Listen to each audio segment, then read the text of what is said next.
solution. You're gonna have to join the Lovolution. If you do, you're gonna see a better world for you and me. Aloha, everyone. Welcome to Soul Sessions, podcast number 2, The Power of the Heart. And what an incredible topic to dive into, the heart of the matter. And for those of you that don't know, I'm a humble pilgrim on the path of yoga, meditation, healing arts, peace, prayer, and reflection for over 30 years. And I can sincerely say the more I've learned, the less I know. But at the same time, it's allowed me to move into spaces of peace and quiet and connection that I feel I just begin to glimpse the mystery and what is there. And mystery is actually a great place to start, because with all that we know in our modern world, and there's some incredible things, the technology that we have, what we know about our outer universe and the human body and mind and behavior, the inner workings and outer workings of life. When it comes to the human heart, there's still no greater mystery, except perhaps the great mystery itself. And many cultures and wisdom traditions have argued that it is actually the heart within us that the great mystery lives in its greatest abundance. And so relevant in our world today, if we think for a moment about, what's missing in our world, and of course we could come up with many, many things depending on, what our view is, what our experience is in this moment. But think about qualities. Like if I just were to ask you for a word and you can say it out, say it out loud. What's missing in our world today? What energies, what human qualities could we use more of? And I'm going to guess that you would say something like love, kindness, compassion, understanding, empathy, goodness, wisdom. Did I get close? The human heart really is the source, the place that these qualities, at least maybe they emanate from, maybe they don't, but they certainly, as we tap into the power of our own hearts, they live there. And since the beginning of time, every culture has had a mythology, a story around the power of the human heart. Our great spiritual traditions remind us of the incredible power and relevance and importance of the heart. Wisdom traditions, healing traditions, all have voice to the power of the human heart that is there to tap into. And when we look at our culture, the films that inspire us, the songs that move us, the poems, the writing, and just our day-to-day life of wanting to feel passionate and connected to our own lives, to each other. This all has to do with the human heart, and a great mystery, because we're all trying to understand, how do we tap into our hearts? How do we share more of our hearts with others, communicate our deep feelings, longings, get in touch with them ourselves? How do we tap into these powerful, positive emotional fields? We live in a vibrational universe. We are vibrational beings. At our root essence, we are vibrating atomic particles, protons, neutrons, and electrons, vibrating in space. Literally, in physics, they say that we are up to 99% space. That's incredible. We're just energy, pure and simple. And we're looking for energy, from that cup of coffee in the morning to something relaxing, something to enjoy, to feel good with, a puff on a cigarette, not advised, of course, but so many ways that we look for energy, a vigorous walk, validation from others, appreciation, conflict, aliveness, a workout, right? It just goes on, and we're looking to feel something. We want to tap into something, make sense of it all. And often we push ourselves to do such incredible things just to feel something, to feel more alive, to feel more connected, more accepting of ourselves. Just a little sidebar, because I'm not sure I'll make it back to it, but I will try. I took a group to India once, and well, actually many times, but this one particular group, we met with this really beautiful yogi. He's been a yogi for many, many years. He was in his early 70s. And the group asked him, what is your advice being on this path of yoga, this path of peace? What advice can you give us? And he closed his eyes and he said so sincerely, love yourself. That is all. Something so simple in a way, yet profoundly not easy, that we're all working on, to really love ourselves. And what does that mean? Especially in this age of external appearances, but to truly love ourselves in a loving and healing way, self-love. Because to know yourself, to love yourself, to understand and appreciate who you are, you're moving into connection with life itself, with the universe, because you are a part of life.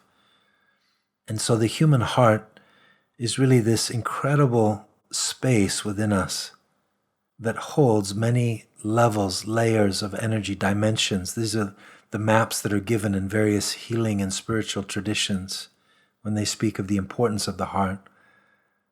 But it really holds our essence when you get down to it. And many cultures say that the soul resides within the heart. And so today I want to touch into this really potent, powerful, timely topic, because perhaps maybe in some way it can give a little support to you in your journey, maybe a reminder. We all need reminders. So much we look for love.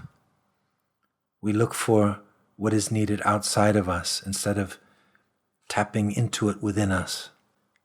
But because it's so important in our world today, and because the qualities of the heart, kindness and compassion and care for Mother Earth and each other, being able to listen to each other from the heart, being able to share what's really going on in our hearts, the great soul wisdom that I and many believe is in the heart, to align the mind and the heart and the body and the soul. These are powerful times, and these great qualities that we each need to bring forth. We can't wait for politicians, for anyone else to do the work that is needed. In fact, the answers that are needed in this time, the healing that is needed, the solutions that are needed from you and me and all of us. That together we have the power to make this world a better place. And it may seem like a little thing, an act of kindness or a kind word or a loving donation of your time, money, or energy. But it's those little acts, those ripples, that do make this world a better place. And with all the blame and the yelling, and really underneath it all, fear, we're all feeling this, what's happening on our planet. We're afraid.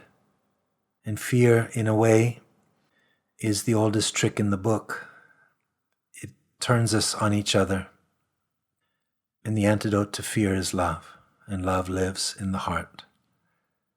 And so that way forward for our future generations, but for us, for all of life, our evolutionary journey brings us to the heart, that somehow we have to bring forth these qualities to be the change. As Gandhi said, be the change that you wish to see in the world.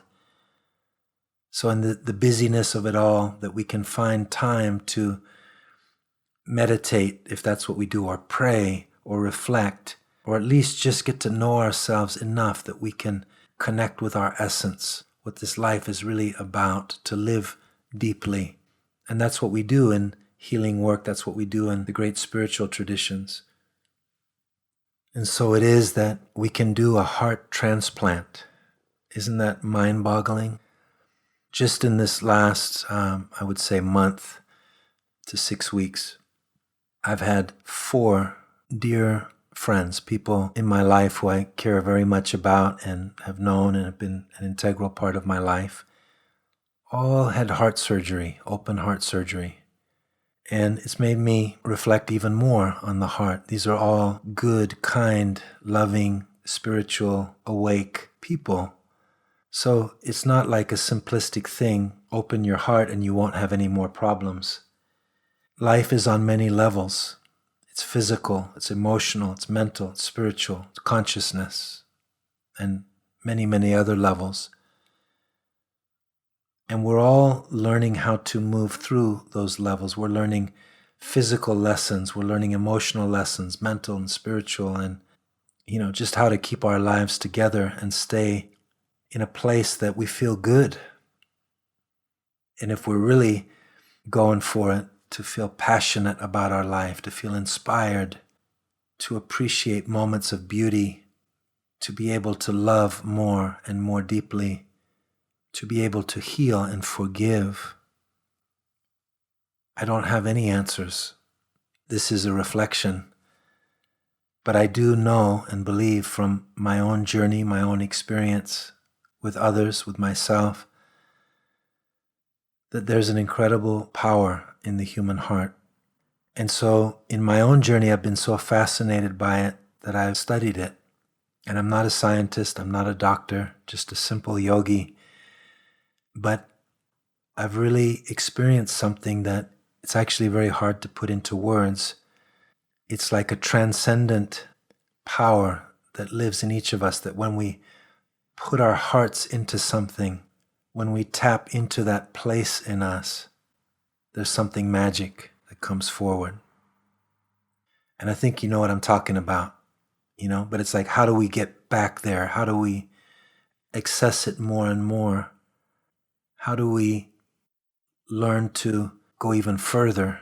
More love, more bliss, more connection, more truth. Well, many cultures have talked about this in the ways that they found to tap into it. But I do want to mention something that for me is really powerful, and I want to preface it with a quote that comes from the yogic Indian tradition. And they said that the great secret is hidden in plain sight. The great secret is hidden in plain sight. It's right here.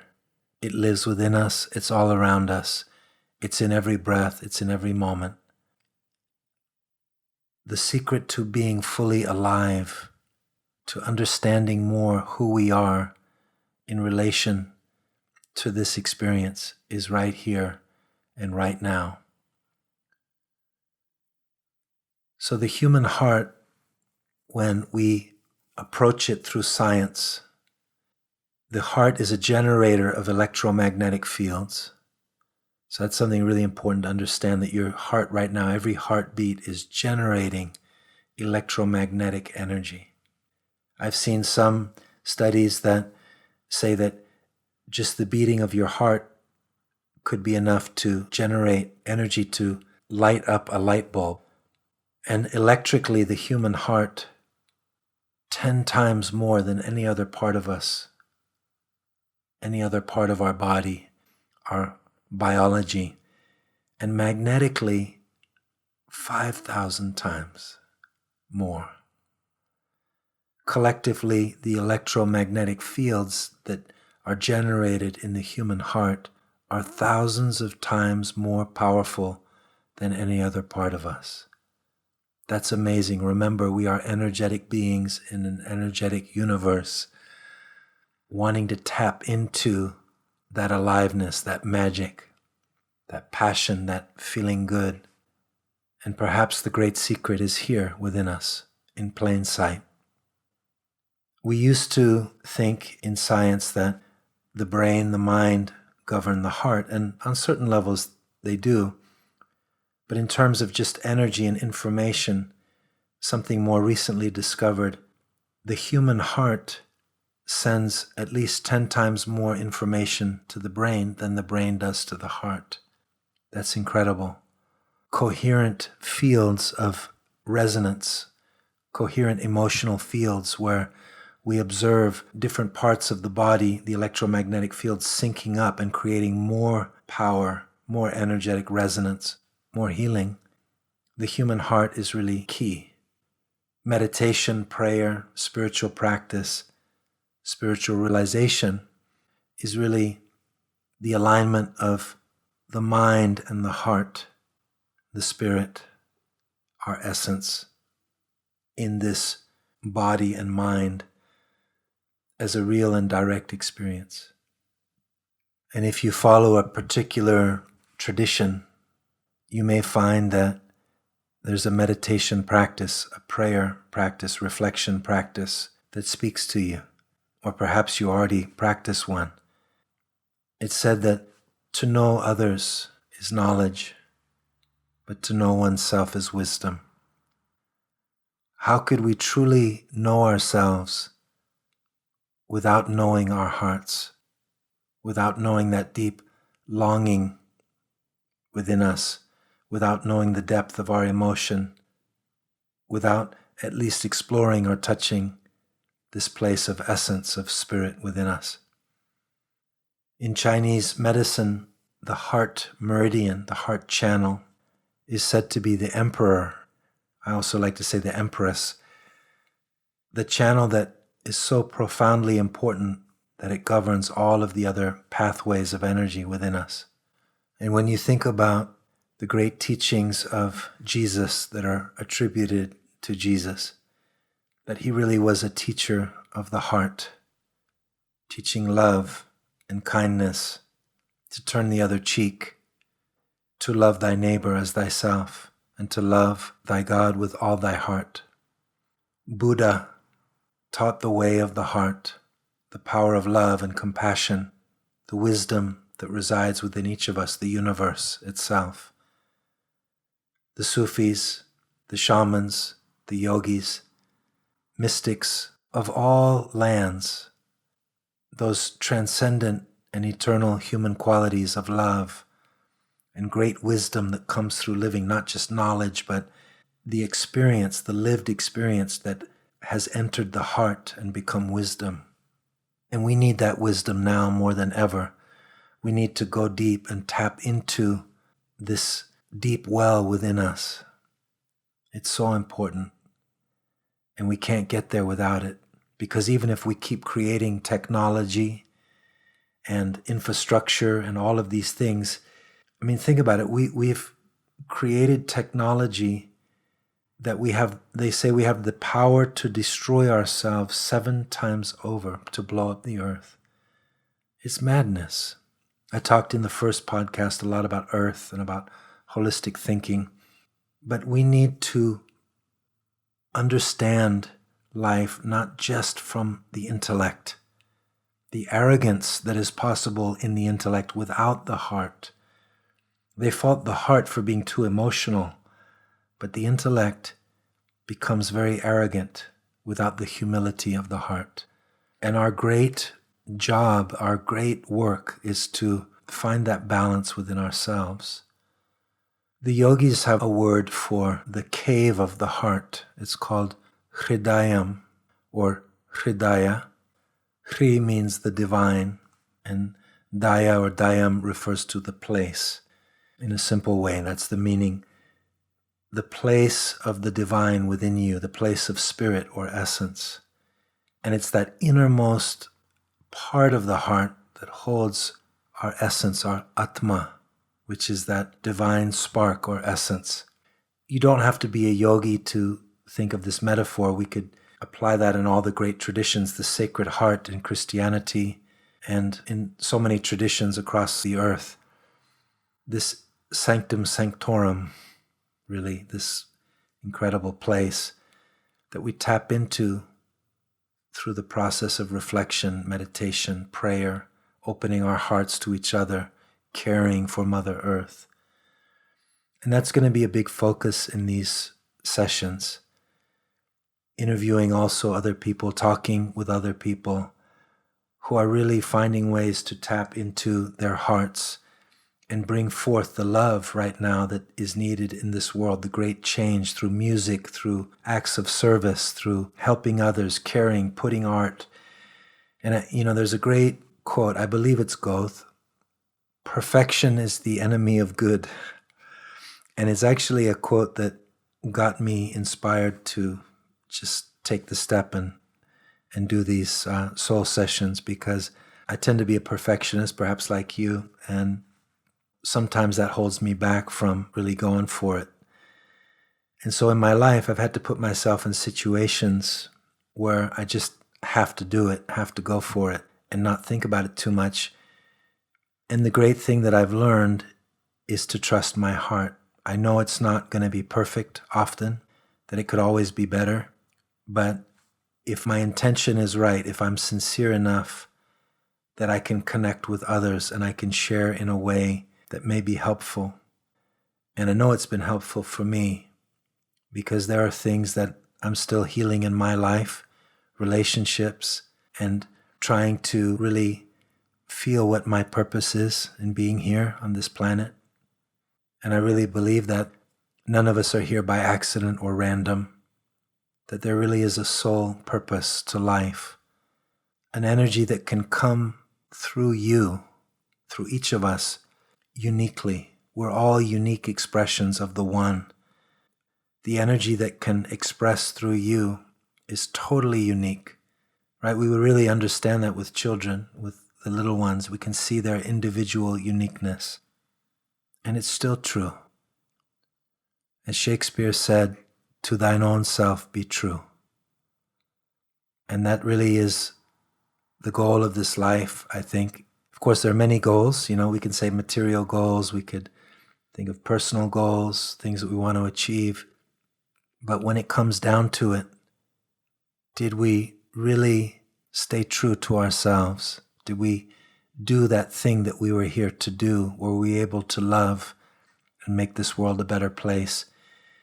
In the Egyptian mythology, as you enter, when you die, the hall of Osiris, and your heart is weighed on a scale against a feather. And if your heart is lighter, then you go to the higher realms.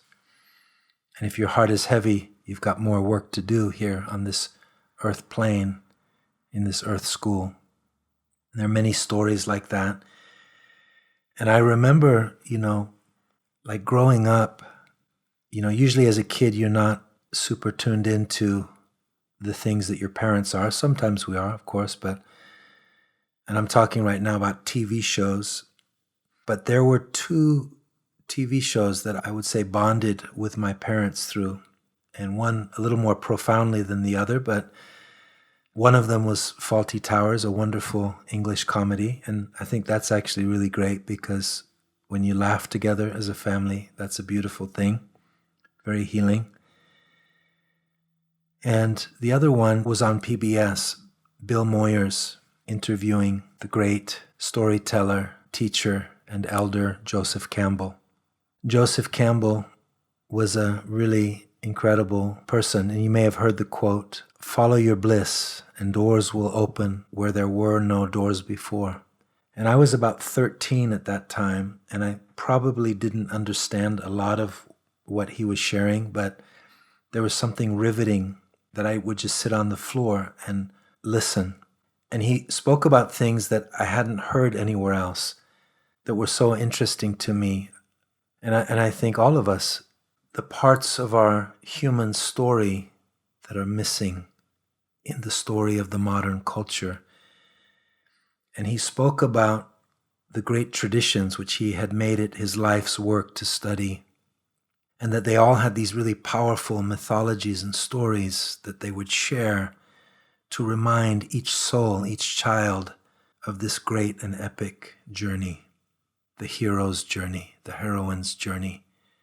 And that Maybe this is perhaps the most important thing to remind each of us, because we all forget that there's a reason we're here, and it's easy to lose sight of it in the pressures of life, the things we have to do, the ruts we get stuck in, the depression, the times we feel like we lose our way.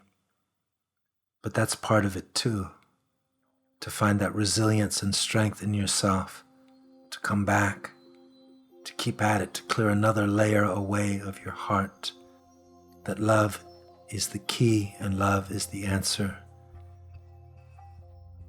So he studied these great traditions and stories, and he really felt that there was a central theme and an essence running through about this great journey that we're all on, the journey of the soul. And that everything that happens in life is part of that journey, and that we each have a sacred purpose.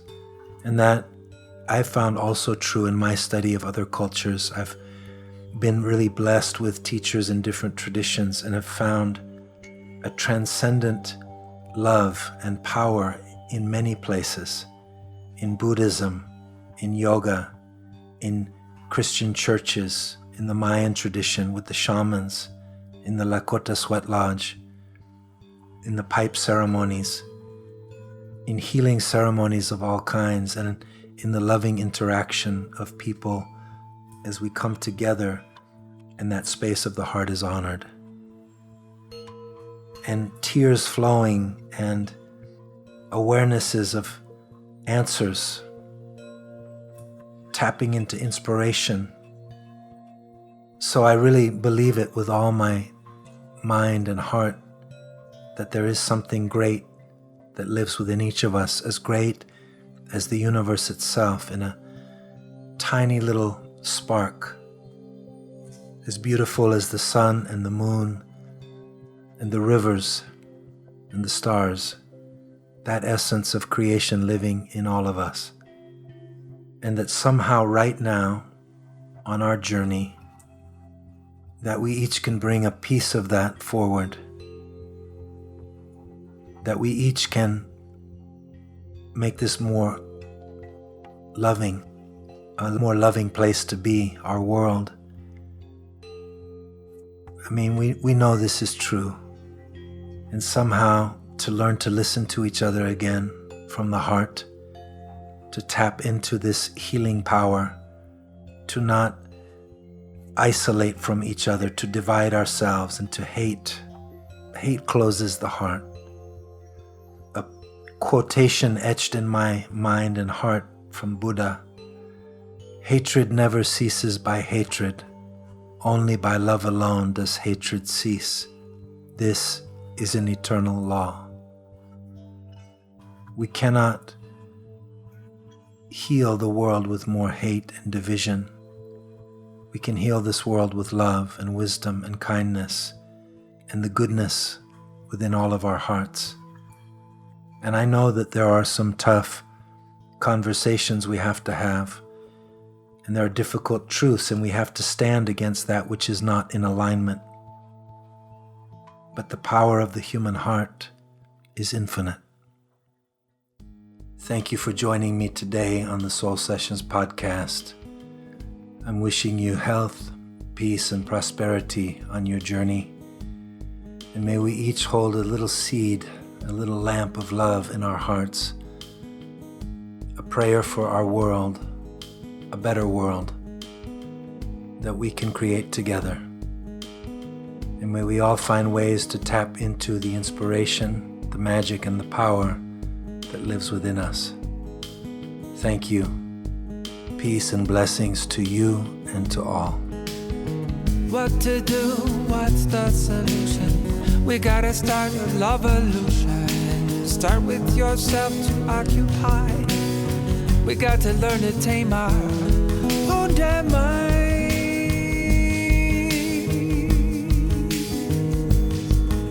I see a love illusion coming on. I'd love it to be easy, but I might be wrong. It's probably getting worse before it gets better. But if it's gonna happen, it must be better than never.